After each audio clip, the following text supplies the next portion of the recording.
안녕하세요. 혜원입니다. 혜원의 삶의 지혜 WOL. 오늘은 이 행운을 드릴까 윌덤 형식으로 맞벌이에 대해서 살펴보도록 하겠습니다. 오늘 벌써 38번째인데요. 책에는 134페이지네요. 다들 요즘 맞벌이 하고 있잖아요. 그렇죠? 맞벌이 할 때 맛이 무슨 뜻일까요? 맞벌이에 그러면 반대말은 뭘까요? 오늘 책의 내용이 좀 많아가지고 4페이지 정도 되는 거죠. 나중에 책을 갖고 계시면 읽어보시고 오늘은 책이 없는 내용, 좀 부언하고 싶은 내용 중심으로 얘기를 해봐 드리도록 하겠습니다. 첫 번째는 이제 뜻에 대해서 맞벌이는 과연 뭔가라고 살펴보고 이거에 대해서 앞으로 방향을 어떻게 할 건가, 맞벌이 방향. 세 번째는 서로 영역 존중에 대해서도 한번 살펴봐 드리도록 하겠습니다. 먼저 맞벌이, 아까 말한 대로 맞벌이 반대말은 뭘까요? 혼자 버릴까요? 아니면 왜 버릴까요?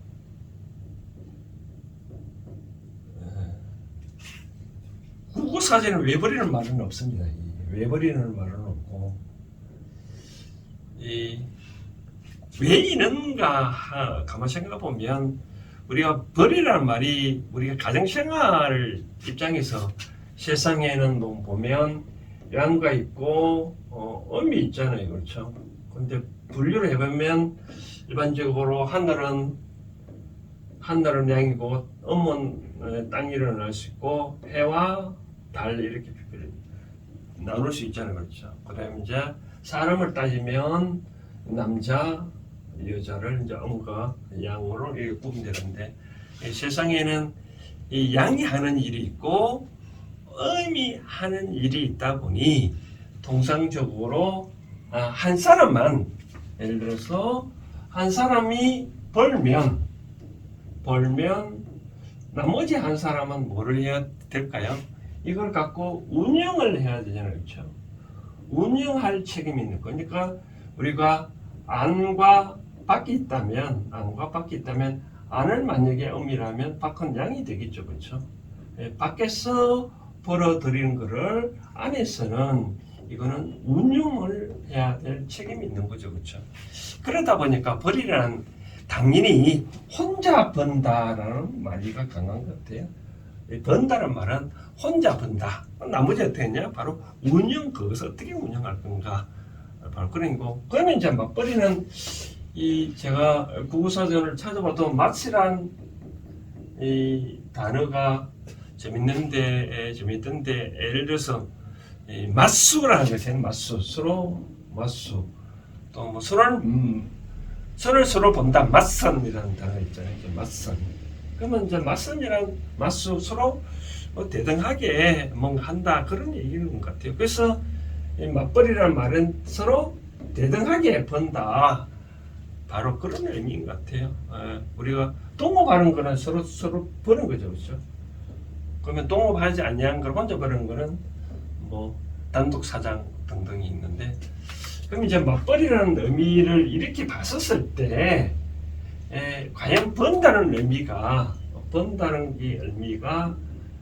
뭐 다 알잖아요. 뭐 예를 맞벌이 둘 다 버는 거를 부부 사이에 통상적으로 번다는 뭐 동업 빼고는 뭐 가정의 입장에서는 부부를 중심으로 이 하나의 가를 이루잖아요. 그렇죠? 가를 이루니까 통상 부부가 동시에 다 버는 거를 맞벌이라 얘기를 하는 것 같은데, 근데 저는 생각을 좀 바꿀 필요가 있지 않겠냐라고 생각이 듭니다. 왜 그러냐면 그저께도 누가 상담이 들어와서 저는 이런 얘기를 해드린 바 있는데, 이제 부모와 자식 간에, 그다음 이제 이 자식이 있으면 이제 부모는 열심히 돈 벌고 여러 가지 뭐 재산을 이루고 해서 전답을 만약에 샀다고 했었을 경우, 나중에 이제 노후가 됐었을 때, 이제 부모는 60세 지나면 이제 수입이 없잖아요. 그러면 이제 이 전답이라도 뭐 팔고 부동산이라도 팔아야 생활이 되잖아요. 그렇죠? 근데 이제 자식 입장에서는 이게 팔지 말라고 그러잖아요. 그렇죠? 뭐 왜 팔지 말라고 얘기하는 건 뭐 뻔한 얘기인데, 근데 부모 입장에서는 한마디 하죠. 자식 입장에서 왜 내 재산 내 마음대로 파는데 왜 네가 관여를 하냐라고. 자식 입장에서는 그럼 할 말이 없는데, 과연 자식은 이 재산 부모가 행사하는 데 입장에서 전혀 기여가 한 바가 없을까요? 다 기여를 했겠죠. 그렇죠? 예를 들어서 자식이 부모가 자식 낳았는데 자식이 만약에 아프고 공부하라고, 그럼 어떡해요? 그러면 이 부모가 저 부동산 살 기회가 될까요? 뭔가 모르게 공부하고 건강했기 때문에 이 세상에는 직접적으로 뭐 우리가 돈 버는 것뿐만 아니라 간접적으로도 돈 버는 거거든요. 그렇죠? 그러니까 부모 입장, 자식 입장에서는 나도 기여했다라고 볼 수도 있잖아요. 그렇죠? 그래서 우리가 나중에 부모가 나이가 들고 그러면 만약에 같이 100년 해로 하면 되지만, 만약에 한쪽이 먼저 돌아가셨다. 그러면 새로운 분이 들어온다. 그러면 이제 이 재산이 있다. 그러면 이제 자식들하고 최고로 많이 다루는 것이 바로 이 재산 문제 때문인 것 같아요. 만약에 어머니 입장이 따졌을 때, 만약에 어머니 먼저 돌아가셨다면, 이 재산 형성의 기여는 아까 제가 말씀드렸다시피 자식도 기여를 했는 거거든요. 그런데 새롭게 딱 들어온 분이 이 재산을 차지하겠다고 하면 나머지 사람들은 좀 그렇잖아요. 그렇죠? 그러니까 만약에 재산을 감심을 안 가지면 뭐 자식은 상관없겠죠. 새로운 분은. 근데 새로운 들어온 분이 이 늙은 사람을 부양을 하기 위해서는 재산이 없다고 생각하면 과연 들어올까요? 그렇죠? 바로 그런 헤게모니한 싸움이 있는 것 같아요. 그러니까 제가 하고 싶은 얘기는, 이 맞벌이라는 말이 둘 다 번다고 생각을 하면 그때부터 힘들어지고, 혼자 벌어도 외벌이, 즉 뭐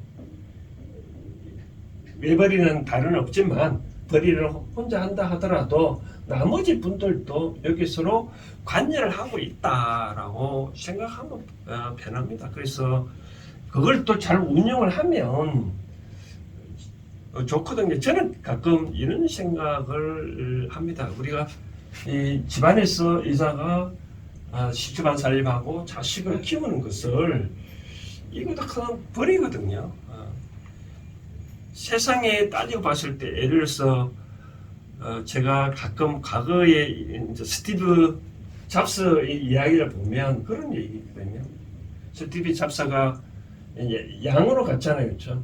양 부모가 이 아이를 위해서 그렇게 많이 고생하고 많이 키웠대요. 비록 자기 혈력으로 낳은 자식이 아니지만 그래도 양을 얻어갖고 이 잡스를 크게 성장하기 위해서 나름대로 놀이를 하고, 부모가 다 양쪽 다 쉽게 말이죠. 이렇게 양쪽 다 벌고 해가지고 잡스를 구형을 키웠거든요.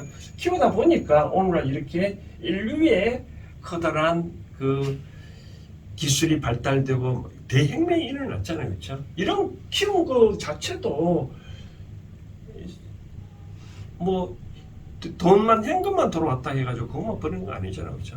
자식도 키우는 것도 커다란 벌이 중에 하나다라고 말씀을 드리고 싶은 거죠. 그래서 단순히 돈만 집안에 여러 가지 쓰임새가 있기 때문에 돈이 없기 때문에 만약에 여자다 남자다 다 나가서 번다라고 생각하면 좀 슬프지 않을까요? 돈이란 우리 조상님 항상 얘기를 했다시피 돈을 소중히 여기면 돈이 있는 거고, 돈이 하찮게 여기면 하찮게 있는 거죠. 만약에 남자 혼자 벌어도 충분 돈을 시키면서 조금씩 나눠 쓰면 되거든요. 아껴 쓰고 잘 쓰면 충분히 되거든요. 그렇죠?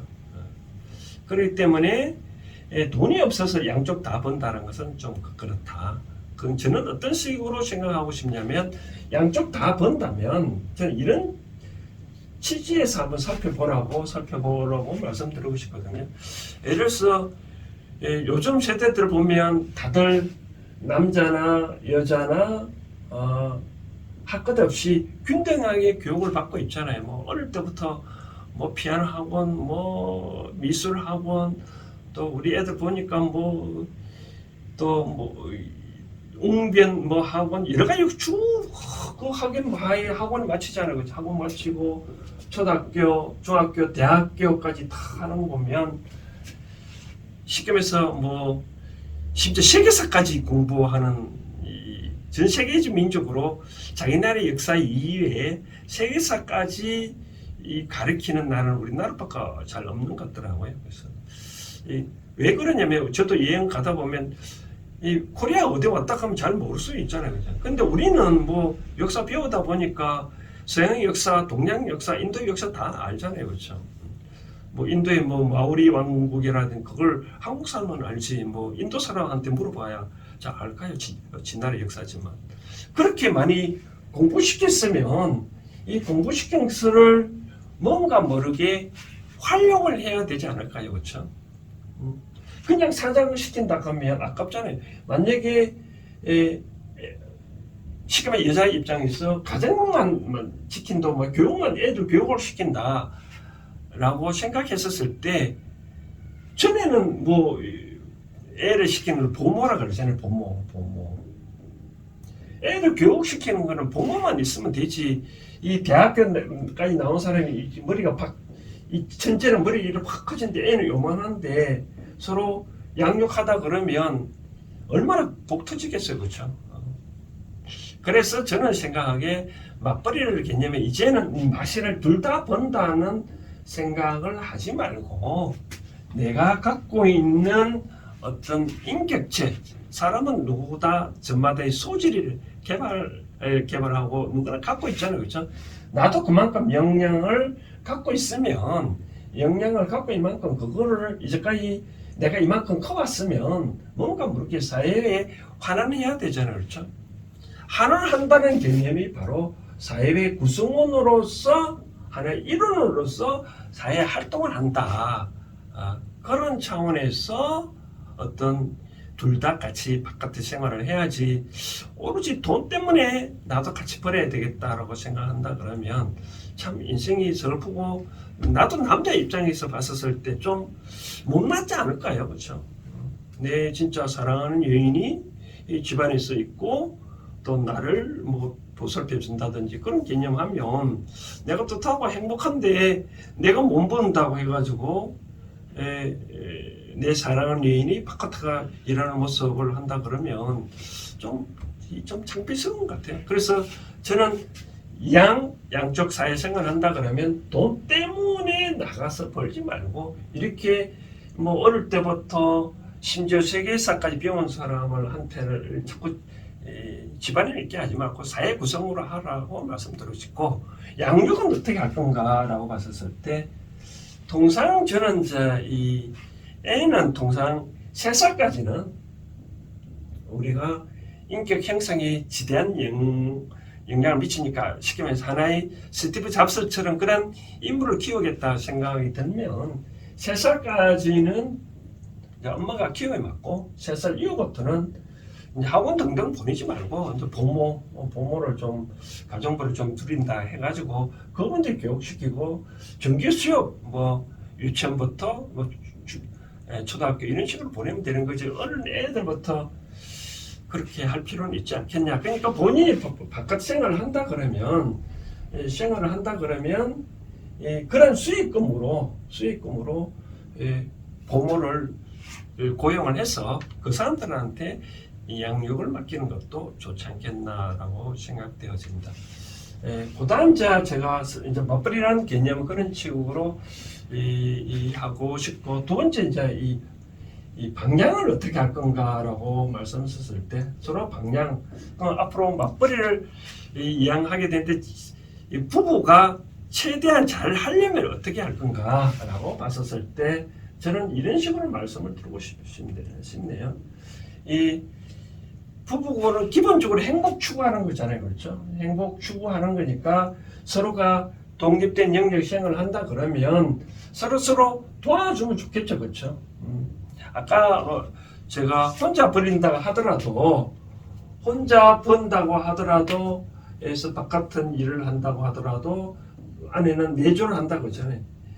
이 내조라는 말이 뭐 밥하고 뭐 애 키우고 그런 것이 내조가 아니잖아요, 그렇죠?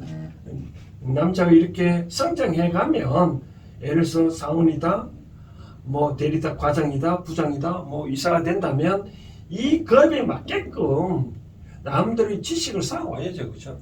만약에 이사 정도 부장 되다 가면 이사들도 사모님 이야기 듣잖아요, 그렇죠? 사모님 들었는데 지식에 든 거는 사모님 지식 안 갖고 상황 정도의 지식 갖고 있으면 나중에 사기 모임 갖고 가면 되잖아요. 그럼 어떻게 이 남자가 성장할 수 있도록 나도 내에서 인격을 성장해 가야 되겠죠, 그렇죠? 그것처럼 맞벌이 할 경우에는 서로의 일에 대해서 행복한 맞벌이를 잘 하려면 서로의 영역에 대해서 좀 알아두면 좋지 않겠냐는 거죠. 어느 순간에 뭐 일을 맡길 수 있죠. 뭐 일을 하다 보면 그럼 서로 조언할 수 있을 정도로 되면 좋지 않겠냐.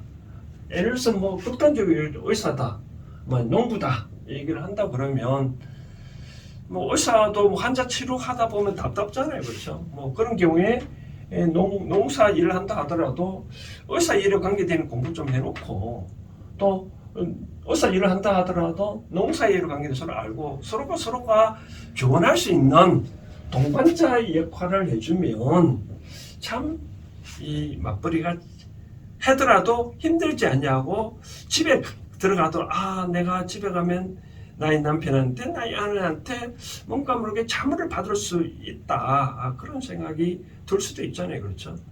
그러니까 이런 식으로 서로 그 상대방 안에 그 하는 일에 대해서 관심을 갖고 어떻게 조언할 수 있도록 서로 조금씩이라도 지식을 갖춰 놓으면 이 서로가 뭐 소 닭보듯 하듯이 외면하지는 않지 않겠느냐라고 생각 들어지는 거죠.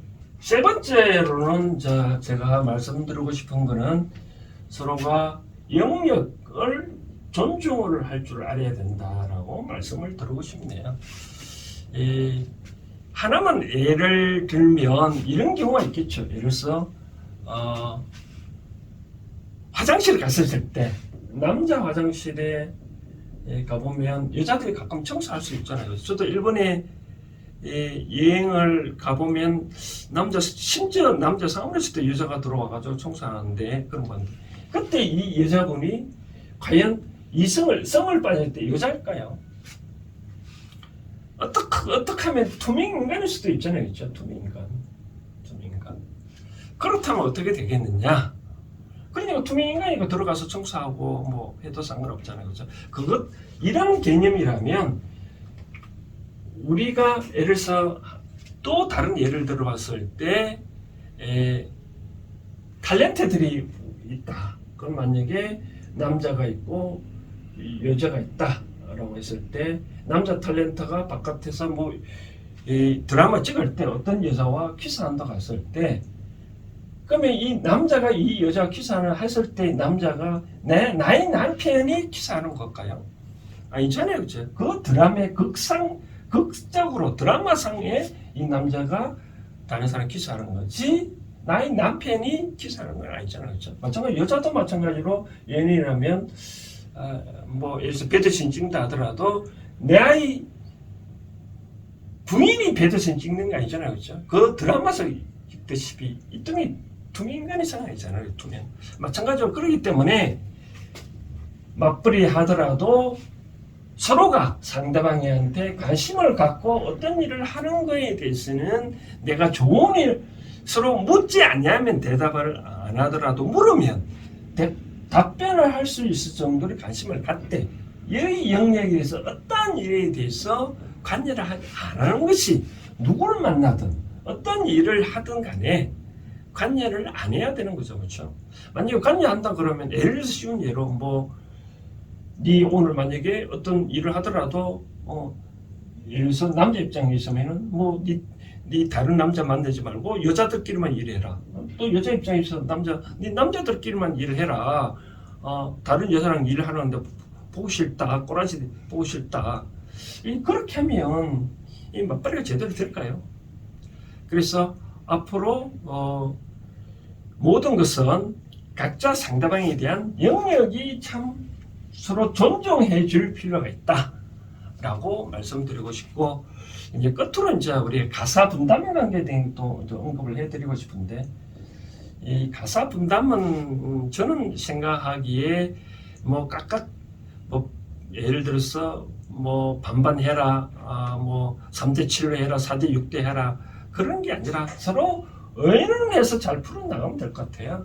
기본적으로는 가사는 제가 말씀드렸다시피 과거에는 안쪽의 일을 안과 박을 따졌을 때 전에는 안의 일이기 때문에 전체적으로 음이 해왔다면, 이제는 이 바깥 일도 누가 동시에 한다 그러면 가사도 기본적으로는 이 분담하는 게 맞는데 어느 정도 할 건가, 최고적으로 의논을 해서 풀어나가라 라고 하고 있습니다. 우리가 상대방의 서로가 직장 관계 입장에 있어서 서로가 이제 어려울 때 서로가 물어보고 의논하면서 서로 가까워지고, 일방적으로 지시하고 뭐 해라 등등 그러면서 서로 멀어지거든요. 그래서 가사일도 지점마다 다 다른 경우가 있으니까, 뭐 한 사람은 내가 뭐 요리에 취미가 있는 사람은 요리만 잘 할 수 있는 하면 되는 거고, 그럼 상대방은 또 다른 사람은 또 설거지만 하면 되는 거고,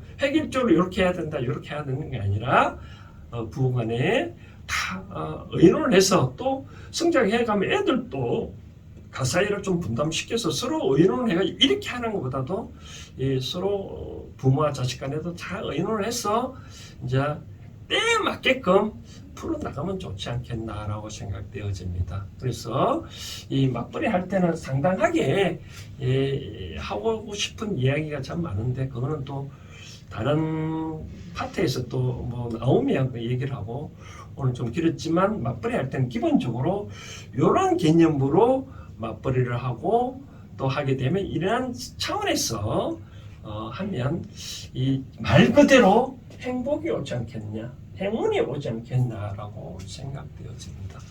행운의 삶의 지혜, 오늘은 여기까지 하겠습니다. 감사합니다.